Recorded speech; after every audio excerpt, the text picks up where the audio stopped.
London से good morning. सुबह के 5 बज रहे हैं अभी और सुबह हो चुकी है। सुबह तो यहाँ पे हो जाती है 3:30 बजे।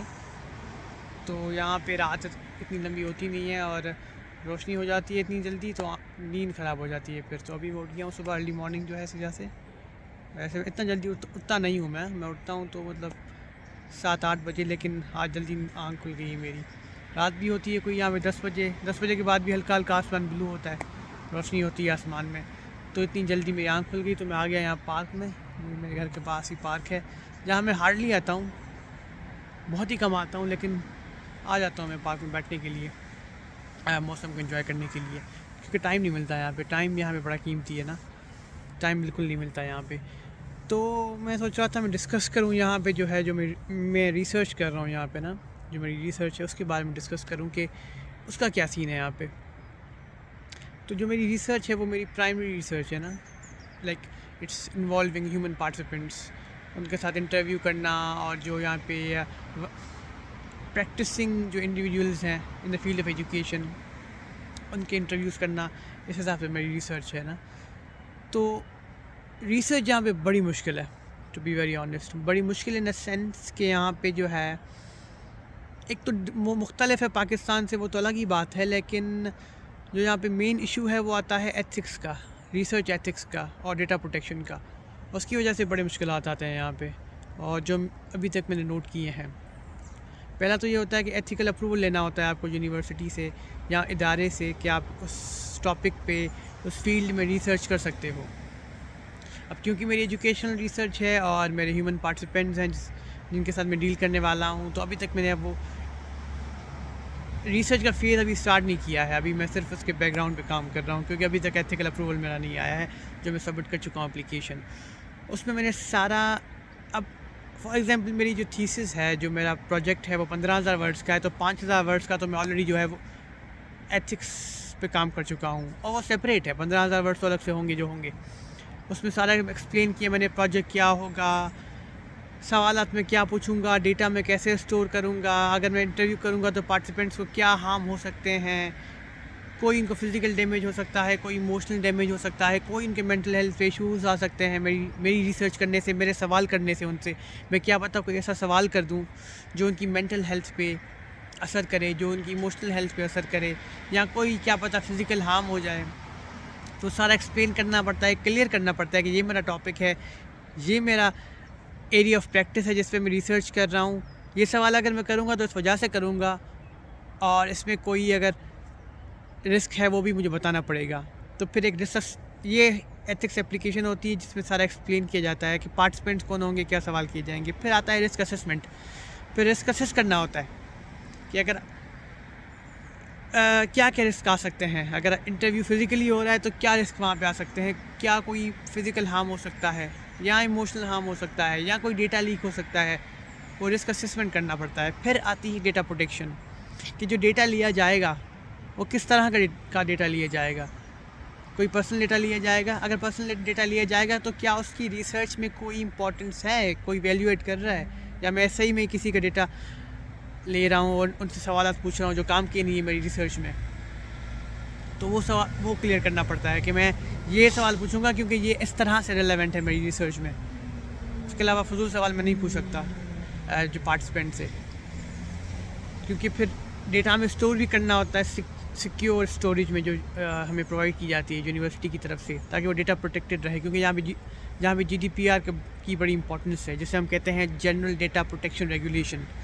तो ये रूल जो है यहाँ पे 2018 में जो उन्होंने अपडेट किया था, उसमें डेटा सारा प्रोटेक्ट करना पड़ता है इंडिविजुअल का। कोई भी डेटा, कोई भी पेपर जिसमें कोई डेटा लिखा हो रिसर्च का, वो हम नहीं ले जा सकते बाहर, और हम ऐसे ही उसको एक्सेस नहीं कर सकते। उसको पासवर्ड प्रोटेक्टेड रखना होता है। कोई ऐसा पेपर हम नहीं ले जा सकते जिसमें कोई डेटा लिखा हुआ हो, तो ये प्रोटेक्ट करना पड़ता है हमें डेटा। तो ये सारी चीज़ें कंसिडर करने के बाद, हर चीज़ यूनिवर्सिटी को बताने के बाद, वो मीटिंग करते हैं, और जो मीटिंग शायद कल हुई थी, उसके बाद फिर वो जवाब देते हैं कि अच्छा अभी भी जो है जितनी मेहनत करके क्लियर करके आप लिख लो कि ये रिसर्च है, ये मसाइल हैं, ये मैं इस तरह से इस चीज़ को डील करने वाला हूँ, जैसे मैंने बताया, तो मैंने कहा ये इशूज़ आ सकते हैं तो मैं इस तरह से इसको डील करूँगा। फिर भी वो कोई ना कोई नुक्स निकालते हैं। तो फिर वो कहते हैं कि आप इसको इस तरह से रिव्यू करें, ये चीज़ करें, तो उसमें बड़ा टाइम लग जाता है। तो ये इशू है, लेकिन ये इशू लगता है हमें, पर ये बड़ी काम की चीज़ है, ये बड़ी इंपॉर्टेंट बात है, ये होनी चाहिए मतलब।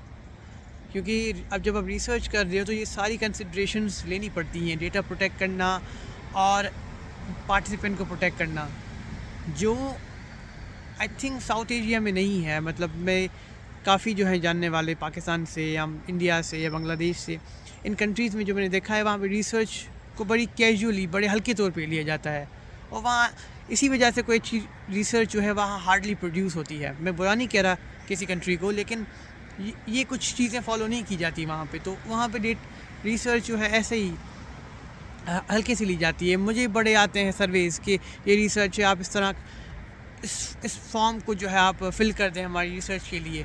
यहाँ देखा जाता है कि जो लिंक आ रही है सर्वे की, क्या उसमें डेटा जो लिया जा रहा है, क्या वो प्रोटेक्टेड है, या कोई इंसेंटिव प्रोवाइड किया जा रहा है। क्योंकि काफ़ी रिसर्चेज ऐसी भी आती हैं कि आप ये रिसर्च फिल करें, आपको ये फॉर्म फिल करें, ये आप इसमें जवाब दें और आपको ये वाउचर मिलेगा।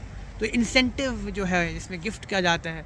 गिफ्ट अगर कोई दे रहा है अगर आपको पार्टिसिपेट करने के लिए रिसर्च में, तो आपके डिसीजन उससे इन्फ्लुएंस हो सकते हैं। अगर आप किसी ऐसे बंदे से इंटरव्यू ले रहे हो जो आपका पहले से जानने वाला है, वहाँ पे पर्सनल रिलेशंस जो है वो रिसर्च को अफेक्ट कर सकते हैं। तो बहुत ही मिनिमाइज़ किया जाता है यहाँ पे कि रिसर्च कहीं पे भी बायस्ड हो या कहीं पे भी कोई उसमें ऐसी बात आए कि वो रिसर्च जो है वो अपनी ऑथेंटिसिटी लूज़ कर ले, तो बड़ा ही मिनिमाइज़ किया जाता है। लेकिन फिर भी बायसनेस हर जगह होती है, लेकिन बड़ा ही यहाँ पे मिनिमाइज़ किया जाता है। और पर्सनल बायसेस को भी देखा जाता है। अगर क्या पता मैं किसी चीज़ को ज़्यादा फेवर दे रहा हूँ अपनी रिसर्च में, किसी चीज़ को कम दे रहा हूँ, तो ये भी हमें सारा क्लियर करना पड़ता है। तभी जो है वो जो ऊपर बैठे हैं हमारे एथिकल अप्रूवल वाले जो है, एथिक्स बोर्ड वाले, वो टाइम ले रहे हैं और टाइम लेते भी हैं अप्रूवल देने में।